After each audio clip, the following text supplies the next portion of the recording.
சிறகடிக்க ஆசை சரியில்ல. அடுத்த வர எபிசோட்ல ரோகிணி திட்டம் போட்டு மனோஜை அந்த இடத்துக்கு வர சொல்கிறாங்க. மனோஜும் வந்துடுறாரு. வந்த உடனே பார்த்தீங்கன்னா ரோகிணியை டிவோர்ஸ் பண்ணி எனக்கு விருப்பம் இல்லை, ரோகிணியோட சேர்ந்தவாளை தான் நான் ஆசைப்பட்றேன். ஆனால் எல்லா பிரச்சனைக்கும் காரணம் என்னுடைய அம்மா விஜயா மட்டும்தான்.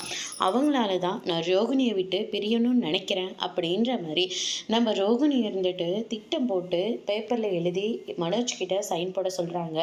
ஒன்று சைனை போடு, இல்லாட்டி நான் நீ கேட்ட மாதிரி டிவோர்ஸ் பேப்பரில் சைனை போட்டுட்டு நான் தூக்க மாட்டிட்டு செத்த போகிறேன் அப்படின்ற மாதிரி பிளாக்மெயில் பண்ணுறாங்க. அதுக்கடுத்து தான் மனோஜ் இருந்துட்டு நான் யோசிக்கணும் அப்படின்னு சொல்லிட்டு ரெஸ்ட் ரூம் கிளம்பி போயிடுறாங்க. அதுக்கடுத்து தான் பார்த்திங்கன்னா விஜயாவுக்கு ஃபோன் பண்ணி அங்கே நடக்கிற எல்லா விஷயத்தையும் சொல்கிறாங்க. விஜய் இதை கேட்டோன்னே பயங்கரமாக ஷாக் ஆகுறாங்க. ஐயோ எல்லாம் போச்சு எல்லாம் போச்சுன்னு சொல்லிட்டு அழுந்துக்கிட்டு இருக்கவும் முத்தை இருந்துட்டு என்னாச்சுமா அப்படின்னு சொல்லிட்டு கேட்குறாங்க. அந்த ஃப்ராடு என் பிள்ளைய திட்டம் போட்டு ஒரு ரெஸ்டாரண்ட்டுக்கு வர சொல்லி கையெழுத்தை போடு, இல்லாட்டி நான் செத்து போயிடும்னு சொல்லி அவளை மிரட்டிட்டு இருக்கா அப்படின்ற மாதிரி சொல்லிடுறாங்க. இந்த படித்த முட்டாளை எதுக்காக அவங்க கிளம்பி போனோம், அது எவ்வளோ பெரிய ஃப்ராடுன்னு நமக்கு எல்லாருக்குமே நல்லா தெரிஞ்சு போச்சு.